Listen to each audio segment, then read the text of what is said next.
Hello everyone, I hope we are doing well. Today we will talk about how to fix or how to solve the problem of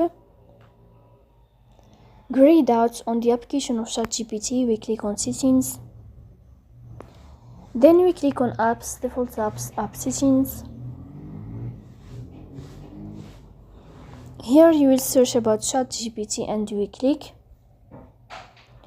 Here in this page of app info, we click on first stop and we click OK. Here you will enter to the window of storage. Here you will click on clear cache. But pay attention, don't click clear data because that can delete your account. So in the end you will turn off your phone and you will restart your phone again to fix that problem. So please don't forget to support us by like and subscribe. See you next time and thank you.